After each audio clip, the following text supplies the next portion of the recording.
damai, sahabat oase rohani Katolik yang terkasih. Senang sekali pada hari ini saya, Angelika Susiana, dapat kembali menjumpai sahabat semua dalam Oktav Paskah. Dan kita bersukacita pada hari ini karena telah hadir bersama kita Romo Lucky Nikasius, yang biasa akrab kita sapa dan kita kenal beliau dengan Romo Lucky. Mari sahabat semua kita menyapa Romo. Romo, salam damai. Apa kabarnya hari ini? Salam damai Mbak Lucy, salam damai Ibu Bapak, saudara-saudari, para pendengar setia Oase Rohani Katolik yang baik. Selamat Paskah untuk kita semua. Selamat Paskah juga Romo. Kemenangan sudah kita raih semua ya Romo ya. Amin. Terima kasih Romo berkenan hadir menyalurkan cinta dan berkat Tuhan untuk kita semua. Sahabat yang terkasih, sebelum kita memulai perbedungan pada hari ini, marilah satukan hati membuka dengan doa yang akan dibawakan oleh Romo Lucky. Silakan Mari Romo. kita siapkan hati kita berdoa dalam nama Bapa dan Putra dan Roh Kudus. Amin. Allah yang kudus, kami mengucap syukur. Janjimu tiada pernah ingkar. Engkau menjanjikan keselamatan kepada kami dan sungguh engkau nyatakan keselamatan itu melalui kebangkitan Yesus yang boleh kami rayakan. Semoga Tuhan melalui pesta kebangkitan, melalui Paskah yang telah kami rayakan, iman kami semakin dikobarkan untuk bersaksi di tengah kehidupan.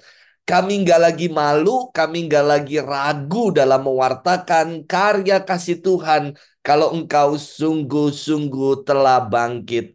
Semoga melalui pengalaman Paskah dan permenungan firman yang kami dengar pada hari ini menggerakkan kami juga untuk bangkit menjadi pribadi yang baru, pribadi yang lebih baik lagi, pribadi yang semakin bertanggung jawab, pribadi yang semakin bersaksi di tengah kehidupan.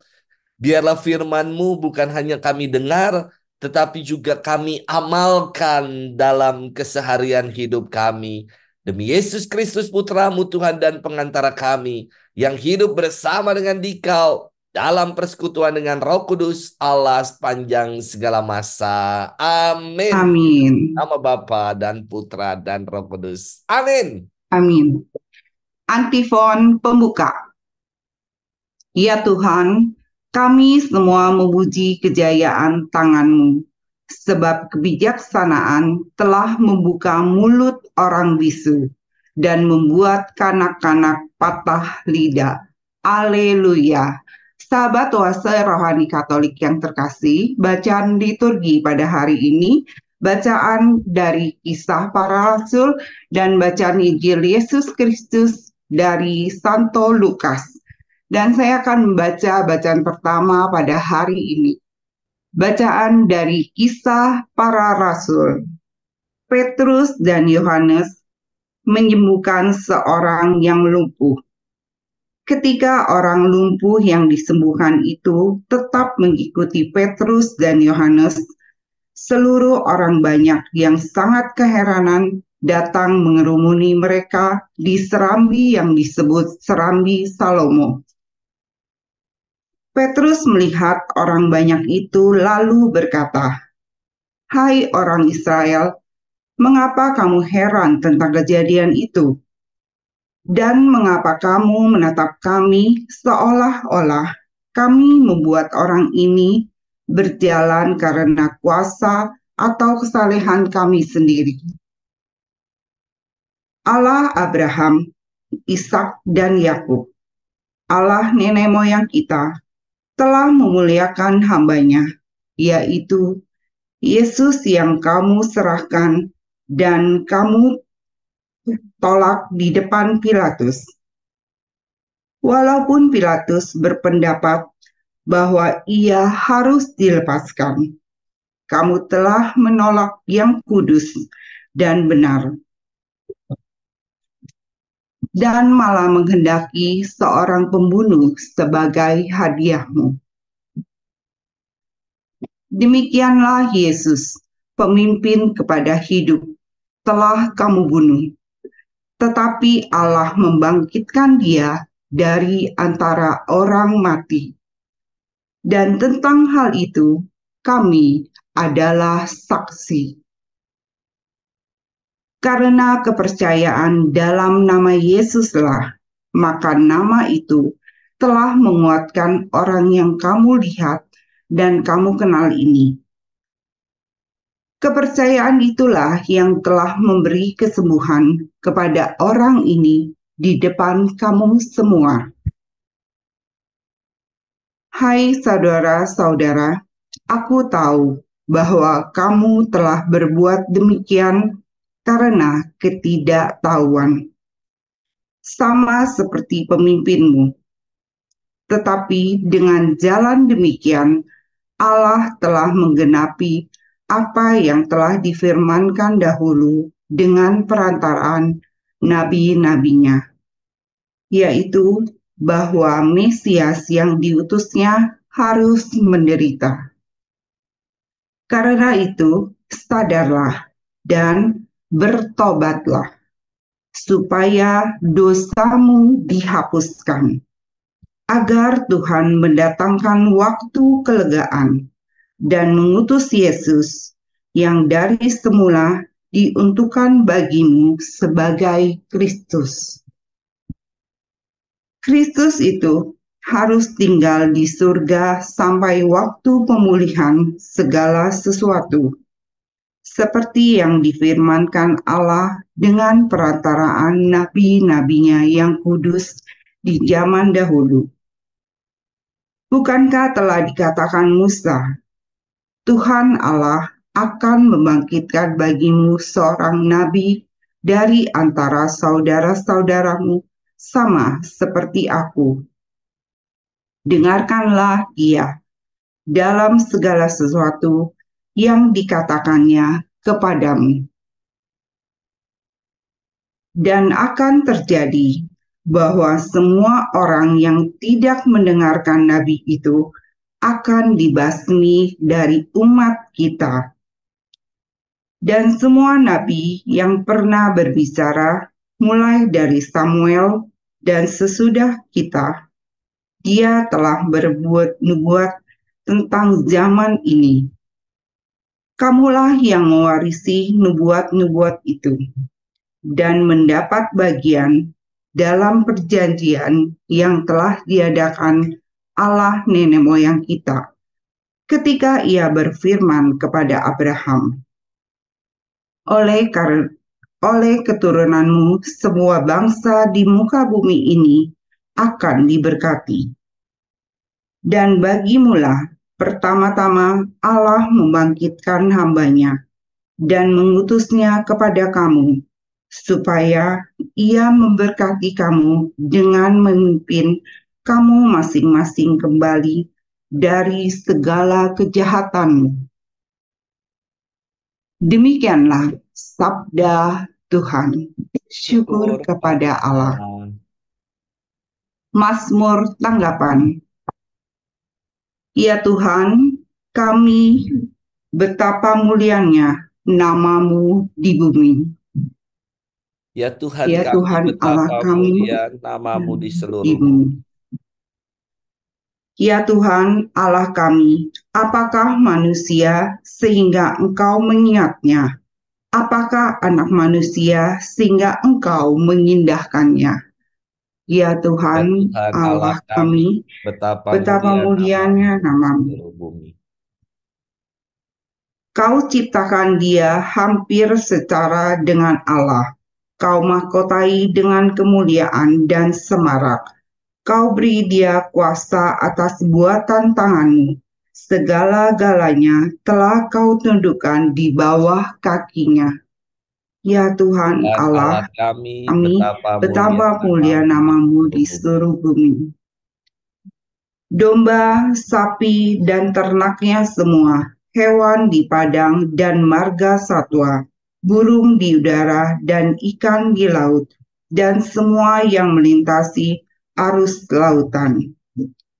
Ya Tuhan Dan Allah kami, betapa mulia mulia namamu di seluruh bumi.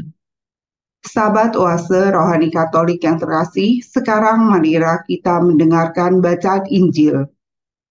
Mari kita siapkan hati kita untuk mendengarkan firman Tuhan. Haleluya, haleluya, haleluya. Haleluya, Haleluya, haleluya, haleluya. haleluya. Inilah hari yang dijadikan Tuhan. Marilah kita bersorak-sorai dan bersukacita karenanya. Haleluya, haleluya, haleluya. Haleluya. Tuhan bersamamu dan Dan bersama. bersama rohmu, Inilah Injil suci menurut Lukas. Dimuliakanlah. dimuliakanlah Tuhan. Dua murid yang dalam perjalanan ke Emmaus ditemui oleh Yesus yang bangkit segera kembali ke Yerusalem. Mereka menceritakan kepada saudara-saudara apa yang telah terjadi di tengah jalan dan bagaimana mereka mengenal Yesus pada waktu ia memecah-mecahkan roti. Sementara mereka bercakap-cakap tentang hal-hal itu, Yesus tiba-tiba berdiri di tengah-tengah mereka dan berkata, "Damai sejahtera bagi kamu." Mereka terkejut dan takut karena menyangka bahwa mereka melihat hantu. Akan tetapi ia berkata kepada mereka, "Mengapa kamu terkejut? Dan apa sebabnya timbul keraguan-raguan di dalam hatimu? Lihatlah tangan dan kakiku, aku sendirilah ini. Rabalah aku dan lihatlah, karena hantu kan tidak ada daging dan tulangnya, seperti yang kamu lihat ada padaku." Sambil berkata demikian, ia memperlihatkan tangan dan kakinya kepada mereka.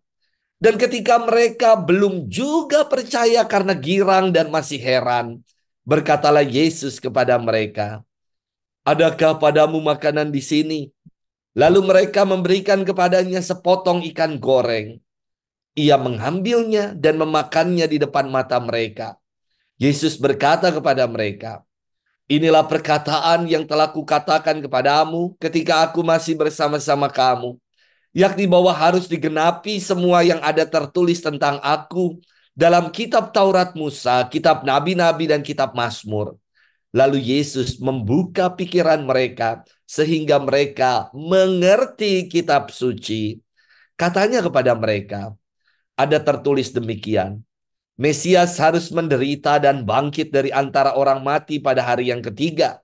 Dan lagi dalam namanya, berita tentang pertobatan dan pengampunan dosa harus disampaikan kepada segala bangsa mulai dari Yerusalem.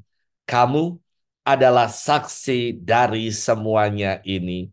Demikianlah sabda Tuhan. Terpujilah Kristus. Kristus. Romo Luki dari bacaan Kisah Para Rasul dan Injil menurut Santo Lukas. Menarik ya, ada hikmat sukacita Pak Romo. Terima kasih Mbak Lucy, Ibu Bapak, Oma Opa, para sahabat oase rohani Katolik semua yang dikasih Tuhan. Shalom, salam sehat Shalom. untuk kita semua. Ini ya, biasanya kita ini gagap sekali kalau mendengar sapaan Shalom dengan mengatakan, "Ih, Romo kok ke-Kristen-Kristenan." Para sahabat oase rohani Katolik, padahal ketika Yesus menampakkan diri kepada para muridnya, kata pertama yang ia ucapkan adalah Shalom, ya. Damai sejahtera bagimu atau Shalom Aleichem. Saudari-saudara sekalian yang dikasihi Tuhan, saya kira semua agama punya yang namanya sapaan, punya yang namanya salam. Kalau orang Muslim, mereka punya sapaan salamnya itu Assalamualaikum, Assalamualaikum. dan dijawab Waalaikumsalam. Ada Ya, salam kebajikan, namo buddhaya, om santi santi om, atau om swastiastu. Iya, Banyak sekali saya kira sapaan-sapaan dalam setiap agama ada. Tapi kenapa kita kalau dengar kata shalom kok kayaknya telinga kita gatal? Nah, kadang-kadang kita juga bingung ketika Romo, kalau Romo menyapa dengan sapaan salam kayak gitu, kami jawabnya apa? Shalom Aleichem, jawabnya apa? Saya kira jawabnya gampang ya. Karena seperti Assalamualaikum dijawab Waalaikumsalam. Itu kan dibolak-balik. Maka betul. kalau Shalom Aleichem, jawabannya adalah Aleichem Shalom. Waalaikumsalam. Damai sejahtera bagimu juga ya. Hmm, Kalau Tuhan menyapa kita dengan sapaan damai sejahtera bagimu, dan kita juga mau menyapa yang lainnya dengan damai itu juga beserta saudara-saudari semua. Ibu bapak, saudara-saudari, Mbak Lucy, juga para pendengar setia Oase Rohani Katolik sekalian yang dikasihi Tuhan. Kita bersyukur boleh merayakan perayaan Pesta Paskah. Tadi sudah kita dengar ya, bacaan pertamanya cukup panjang dari Kisah Para Rasul 3 ayat 11 sampai dengan 26. Yang menarik begini, banyak sekali di antara para murid yang dituduhkan so suci lah, kesalehan mereka karena diri mereka lah. Macam-macam. Kita pun dalam kehidupan kayak gitu ya. Ketika kita mengikuti Kristus, ada aja yang namanya cibiran-cibiran untuk kita. Namun apakah kita berhenti ketika menerima dan mendapat cibiran? Berhenti untuk mengikuti Kristus. Berhenti untuk bersaksi. Berhenti untuk mewartakan kabar baik. Jangan pernah kita berhenti. Sebab untuk itulah kita diutus. Kita diutus untuk bersaksi di tengah kehidupan. Apapun rupa-rupa pengalaman, juga tantangan-tantangan dalam hidup kita, seharusnya membuat kita semakin yakin. Karena apa? Karena Kristus telah bangkit. Nah, belum lama ya, ada kisah saya didatangi oleh orang yang dia cerita sambil nangis-nangis. Dia mengatakan begini, Romo, saya nih terlilit pinjaman online. Saya udah nggak mampu lagi bayar, Romo. Bahkan bunganya pun tidak mampu lagi saya bayar. Karena sungguh dia sudah terjerat dalam pinjaman online yang begitu banyak, begitu masif sana-sini. Semua platform, semua pinjaman online itu ada namanya. Lalu dia mengatakan, aduh Romo, saya ini udah stres sekali. Tiap hari dia didatangi, keluarga ini didatangi oleh debt collector. Tiap hari debt collector itu mengancam, mengintimidasi, mempersekusi, bahkan ngambil barang-barang yang berharga yang bisa disita. Dia dengan nangis dia mengatakan, Romo, keluarga saya berantakan. Masa depan saya jadi hancur ini, Romo, dia bilang. Saya membayangkan ya, para sahabat setia Oase Rohani Katolik semua. Dosa itu kan seperti kita berhutang ya. Semakin banyak dosa-dosa kita, hutang kita pun juga semakin banyak. Dan ketika kita terlilit dalam hutang-hutang dosa, kita nggak sanggup lagi bayar dan melunasi segala hutang dosa kita. Pertanyaannya begini, lantas apakah Allah mengirim kepada kita seorang debt collector? Tidak, tidak. Allah kita tidak seperti itu. Yang Allah kirimkan adalah putranya sendiri yang ia kasihi. Yang Allah kirim di tengah-tengah kita adalah Yesus sebagai penebus. Yesus sebagai yang melunasi segala hutang-hutang dosa-dosa kita. Maka semoga dengan kesadaran kalau dosa kita telah ditebus, hutang dosa kita telah dilunasi. Semoga dengan kesadaran itu kita juga mau bangkit bersama dengan Kristus yang bangkit. untuk menjadi pribadi yang baik.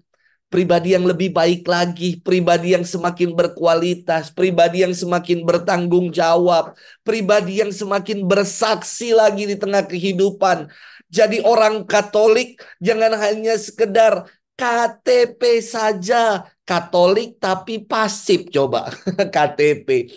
Mari kita menjadi orang-orang Katolik yang mau mewartakan kabar sukacita dalam kehidupan nyata. Semoga itulah yang kita buat, seperti gambaran dalam kisah para rasul. Para rasul itu yang dipersekusi, yang dicibir, tetapi dia tetap mewartakan kabar sukacita Tuhan. Semoga itu yang mau kita upayakan. Iya, Romo ada yang menarik nih yang tadi Romo katakan. Kita harus berani bersaksi tentang cintanya Tuhan, baiknya Tuhan. Tapi kadang-kala ya Romo ya, termasuk mungkin saya sendiri, mau bersaksi itu rasanya sulit mengungkapkan kata-katanya yang kadang malu, mungkin kadang banyak hal dah. Bagaimana Romo supaya kita bisa bersaksi menjadi kabar sukacita bagi sekeliling kita? Nah, ini nih Bu, saya juga mendapati setiap acara persekutuan-persekutuan doa ya, saya mengamatinya. Itu kan biasanya ada momen, ya, siapa di sini ibu bapak, saudara-saudari yang tergerak untuk memberikan kesaksian, dipersilakan. Banyak orang yang malu untuk bicara di Tuh. depan umum, banyak juga yang gagap. Ih, apaan sih, ngapain harus cerita-cerita. Sehingga akhirnya gara-gara setiap ada persekutuan doa harus ada sharing atau memberi kesaksian, akhirnya jadi sepi deh persekutuan doa. Saya bermenung ya. Kita kan dicintai sungguh oleh Tuhan. Pengalaman dicintai dan dikasihi, kalau itu sungguh kita alami, seharusnya membuat kita enggak ragu. Seharusnya membuat kita enggak lagi takut, enggak membuat lidah kita menjadi keluh untuk akhirnya mewartakan, untuk akhirnya berbagi, untuk akhirnya bersaksi di tengah kehidupan. Saudari-saudara, maka kunci yang pertama saya kira, mari kita semakin mengalami kasih Tuhan yang senantiasa hadir dalam kehidupan kita. Ketika kita masih gagap dalam bersaksi, jangan-jangan kita kurang merasakan, kurang mengalami betapa banyak karya baik Tuhan, kasih Tuhan yang Ia limpahkan dalam hidup kita. Kalau orang sungguh merasakan dicintai, contoh ya, para suami istri ketika saling pacaran, lalu mereka saling merasakan sungguh dikasihi dan dicintai. Ada aja kan obrolannya. Obrolannya yang sederhana. Sayang, udah makan apa belum? Sayang, kamu dari mana? Ada aja yang bisa diceritakan toh. Aku udah makan, makannya apa? Aku tadi dari sini, aku dari sana. Ada saja yang bisa diungkapkan ketika kita merasakan sungguh pengalaman diperhatikan, pengalaman dicintai dan dikasihi. Itu dalam pengalaman dua insan, dalam pengalaman manusia. Kini kita dikasihi dan dicintai oleh Allah. Masa nggak ada yang kita bisa sharingkan, bagikan? Masa nggak ada yang bisa kita memberikan pewartaan? Kalau kita ini adalah pribadi yang sungguh dicintai Tuhan. Maka tadi saya sudah mengatakan semoga kesadaran kalau dosa kita telah dihapus, kita udah ditebus, udah dilunasi semua hutang dosa kita. Itu kan pengalaman kalau kita sungguh dicintai oleh Allah. Dia nggak kirim debt collector loh.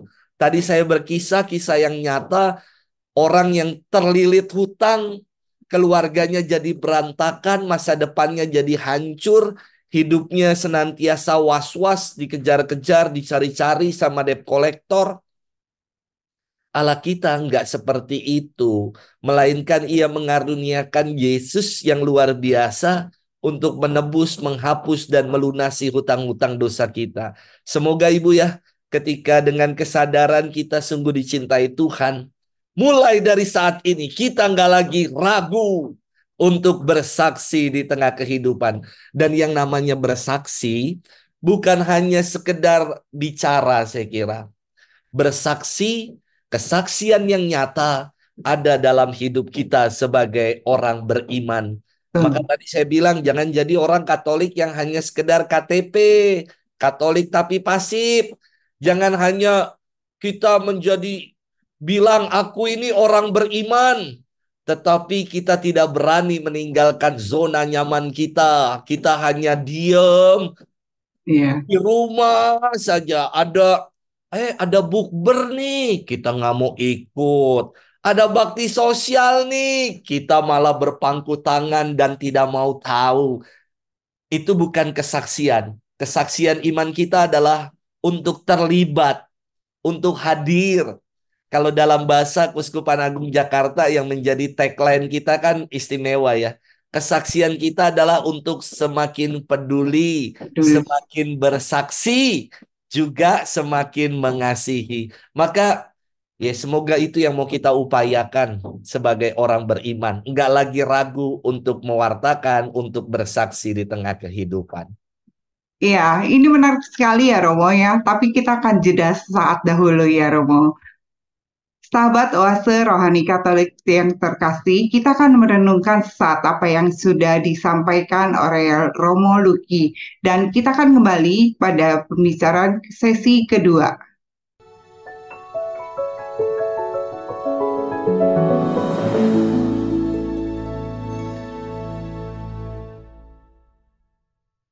Salam damai, sahabat Oase Rohani Katolik yang terkasih, kembali lagi bersama dengan Romo Luki Nikaus dan saya Angelica Luciana.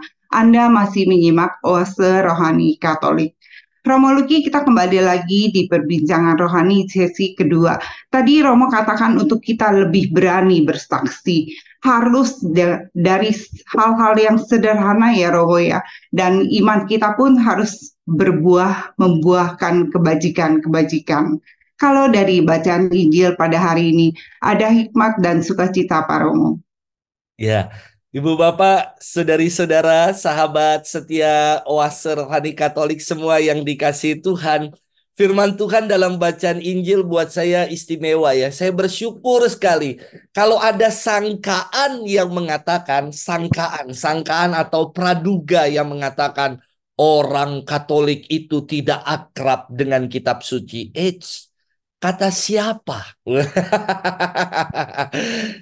Gereja kita kan hanya dikenal sebagai sebutan Eklesia Sakramen. Gereja sakramen, dikit-dikit sakramen, sakramen. Beda sekali dengan saudara-saudari kita beragama Kristen yang kemana-mana bawa Bible, bawa kitab suci. Gerejanya itu lebih disebut sebagai Eklesia Verbum, gereja sabda gitu loh. Iya, maka wah, kalau tentang firman-firman Tuhan, firman Tuhan ayat ini, wah, Hafal ya. hafal ya.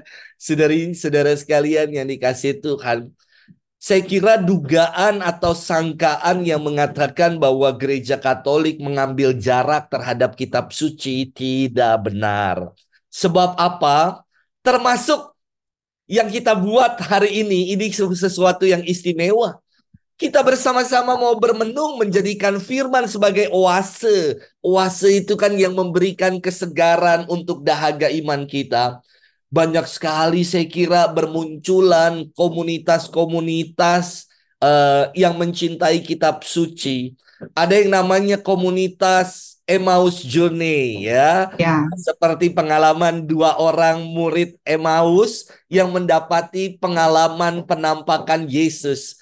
Lalu ada komunitas yang namanya kursus evangelisasi pribadi, mm, CAP ya. Ada juga KPKS, kursus pendidikan kitab suci. Wah, istimewa. Ada pendalaman-pendalaman iman, pendalaman-pendalaman kitab suci di mana-mana. Saya kira komunitas ini semakin menunjukkan sungguh kalau gereja Katolik tidak mengambil jarak terhadap kitab suci. Justru kitab suci diajarkan selalu untuk menjadi pelita, untuk menjadi macam Google Map penunjuk arah dalam kehidupan kita. Saya kira itulah yang istimewa. Nah, saudari-saudara, saya teringat akan satu kisah dulu ketika frater. Saya tuh pernah distelin film, lalu kita disuruh merefleksikan dari film yang kita tonton. Judul filmnya itu film lawas. Judul filmnya itu adalah Miracle Worker, ya. Berkisah tentang kisah nyata ini. Based on true story. Yakni ada seorang anak. Anak ini tunarungu. Tidak bisa dengar ya. Lalu anak ini juga tunanetra. Tidak bisa lihat. Lalu juga dia tidak bisa bicara. Waduh. Ini macam-macam ya. Apa yang menjadi kekhususan anak ini. Namun anak ini diperkenalkan dengan seorang guru. Nama guru ini adalah Anne Sullivan, ya. Dan istimewa, ibu bapak, saudari-saudara. Anak yang tadinya tidak bisa dengar, tidak bisa ngomong. Anak ini bernama Helen Keller. Dia mampu menjadi seorang pengacara kondang. Ia mampu menginspirasi seluruh dunia. Suatu kali ketika ia menyentuh air ya. Lalu pikirannya akhirnya terbuka. Ia menjadi ngeh akan kitab suci. Lalu ia bisa mengeja dengan bahasa isyarat yang disentuhkan ke tangannya. Ini adalah water. Istimewa. Akhirnya ada pengertian. Ia terbuka pada pengertian akan dunia ini, akan semua hal yang ada di dunia ini, gara-gara ia menyentuh air. Saya kira film itu inspiratif sekali untuk kita renungkan ya. Tadi dalam firman Tuhan dikatakan ketika para murid mendapati penampakan Yesus dan mereka masih heran dan tidak percaya. Tadi disampaikan Yesus membuka pikiran mereka supaya mereka mengerti isi kitab suci. Istimewa sekali kan?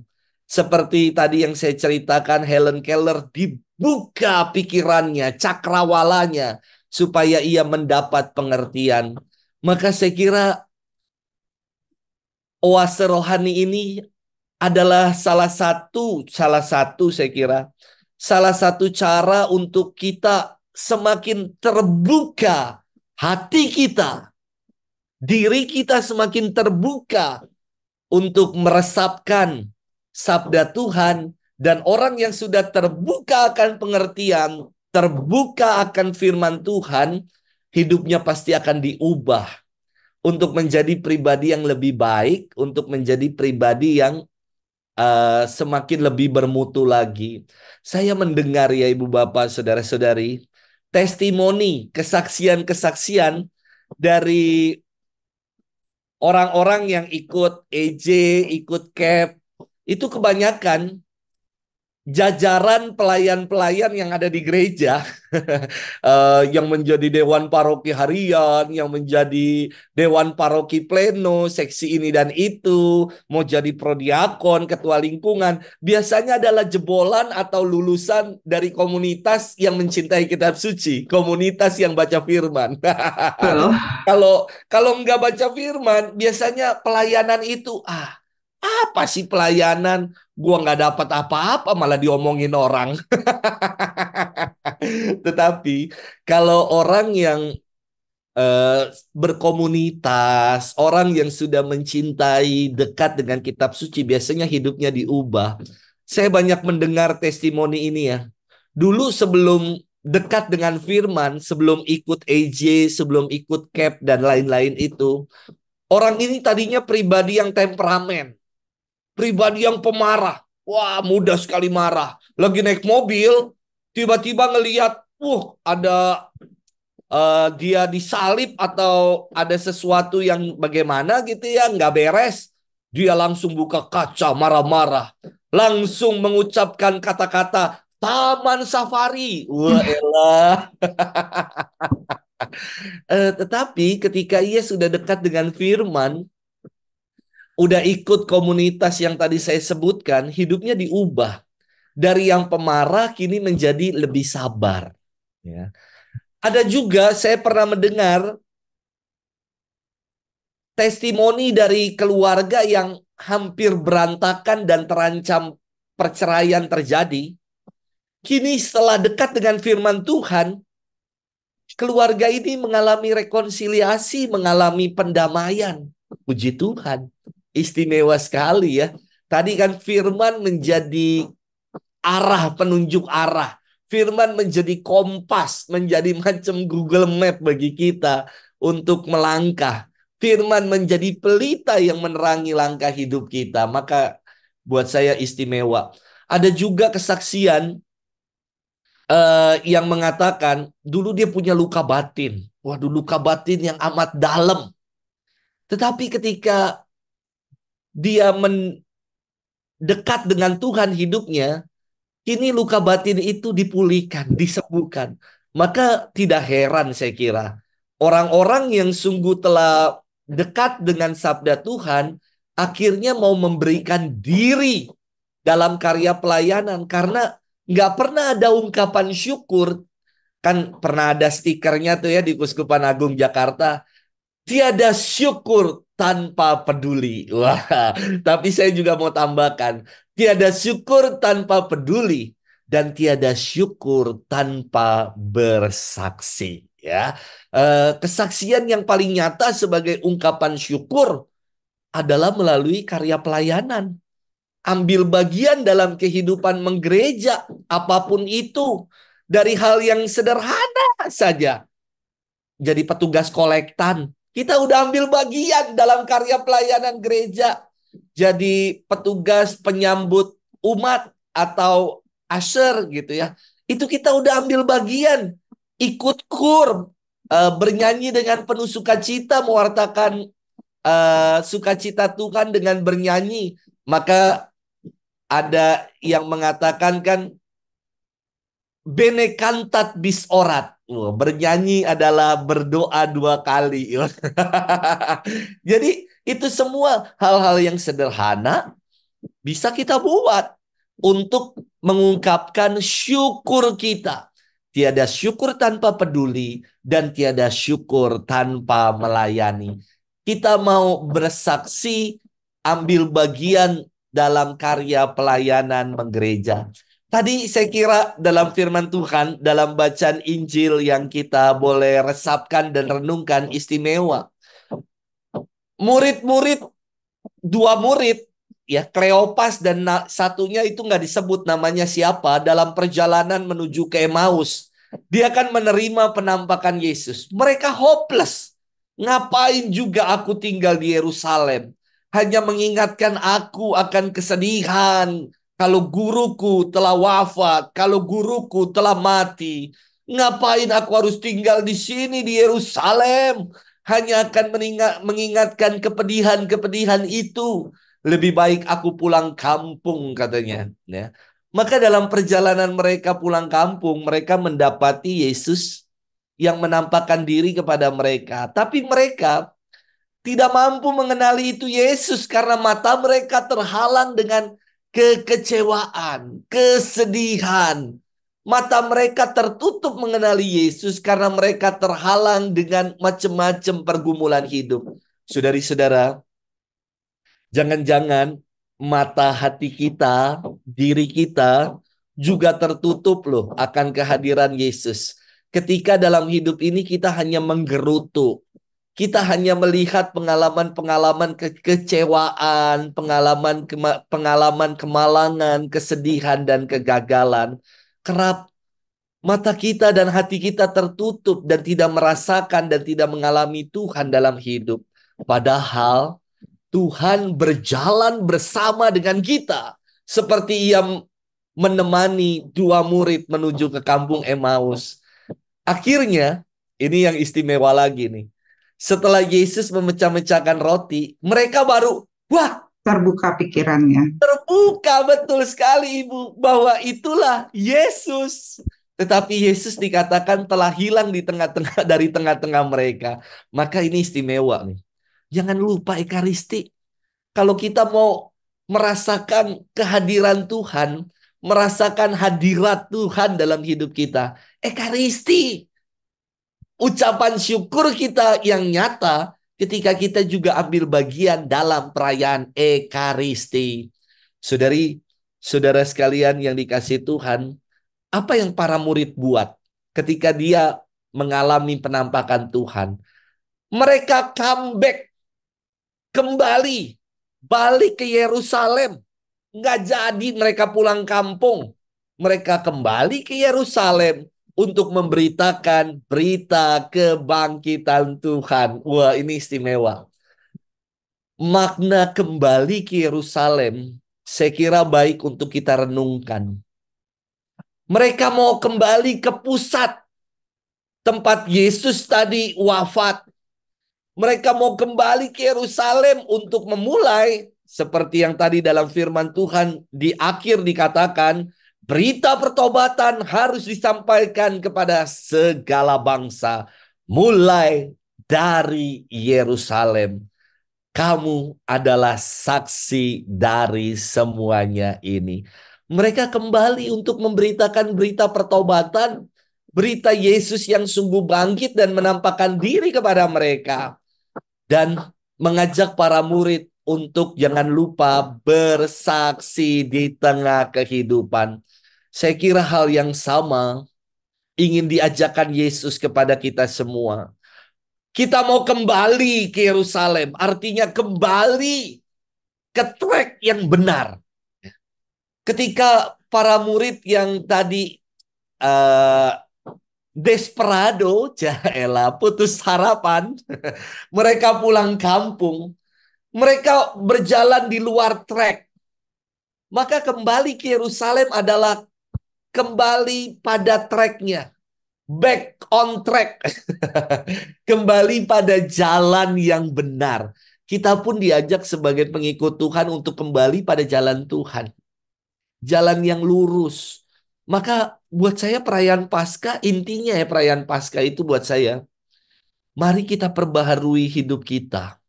Paskah nggak ada artinya. Paskah nggak bermakna dalam hidup kita kalau hidup kita tidak diperbaharui. Hidup kita masih ngono-ngono wae. Hidup kita masih gitu-gitu aja. Nggak ada sesuatu yang berubah dari hidup kita. Paskah itu harus memperbaharui hidup. Maka dia menjadi punya arti dan punya makna. Maka Paskah kan disimbolkan dengan telur Paskah. Telur itu ketika menetas, ada kehidupan baru. Demikian juga kita yang baru beberapa waktu lalu merayakan pesta Paskah. Kita diajak untuk menjadi pribadi yang baru. Meninggalkan habitus-habitus lama kita yang dipenuhi dengan dosa. Kita yang tadinya males. Mari sekarang jangan lagi males ke gereja. Kita yang tadinya suka absen, macam Thomas yang absen, nggak ikut dalam kelompok para murid. Thomas yang absen dalam komunitas para murid tidak mengalami penampakan Tuhan, maka dia tidak percaya sama Tuhan. Jangan lagi absen, ya kan? eh, kita yang tadinya nggak mau terlibat ambil bagian dalam kehidupan menggereja dan dalam kehidupan masyarakat, ayo setelah Paskah ini kita mau terlibat. Kalau diundang di RT, kita mau datang ambil bagian. Ini kan lagi marak undangan bukber-bukber di RT-RT atau di mana-mana. Kita ambil bagian, kita mau terlibat. Inilah saya kira jalan untuk kembali pada track kita, ya, track yang benar, kembali ke Yerusalem, artinya kembali ke jalan Tuhan. Jangan sia-siakan segala penebusan, segala sengsara hingga wafat Tuhan. Jangan sia-siakan itu. Kita telah ditebus. Ya, Kita telah dilunasi segala hutang-hutang dosa kita. Maka kini waktunya bagi kita untuk bersaksi, untuk berbenah diri, untuk menjadi pribadi yang semakin lebih baik, untuk menjadi orang-orang Katolik yang semakin berkualitas lagi. Kekatolikan kita, iman kita bukan hanya identitas. Kekatolikan kita nyata ketika kita bersaksi di tengah kehidupan ini. Itu saya kira, Ibu. Ya, terima kasih Romo Luki. Semoga kita semua yang mendengar pada hari ini dalam masa Oktav Paskah, iman kita semakin dikuatkan, semakin kita mau menjadi saksi Kristus yang nyata, bukan hanya pasif ya Romo. Sahabat Oase Rohani Katolik yang terkasih, usai sudah kebersamaan kita. Saya, Angelika Luciana, dan Romo Luki Nikaus mohon pamit dari ruang dengar Anda. Sekarang marilah kita satukan hati menutup dengan doa dan mohon berkat Allah dari Romo Luki. Mari kita berdoa dalam nama Bapa, Putra, Roh Kudus. Amin. Tuhan, Amin. kami mengucap syukur untuk firman-Mu yang boleh kami dengar. Terima kasih Engkau mengajak kami untuk menjadi saksi-saksi kebangkitan-Mu, untuk kembali ke jalan Tuhan. Mampukan kami Tuhan untuk bersaksi di tengah kehidupan, untuk menjadi pribadi-pribadi yang semakin lebih baik lagi. Maka untuk itu semua kami mohonkan berkat-Mu turun dan tinggal untuk kami semua, untuk para pendengar setia Oase Rohani Katolik, untuk keluarga-keluarga kami, untuk anak-anak, cucu-cucu dimanapun mereka berada. Berkat Tuhan turun berlimpah untuk kita, dalam nama Bapa dan Putra dan Roh Kudus. Amin. Amin. Semoga kita semua dapat menjadi garam dan terang kasih Tuhan bagi sesama. Selamat beraktivitas, salam buat semuanya. Terima kasih Romo Luki. Terima kasih, salam sehat semua. Bye-bye.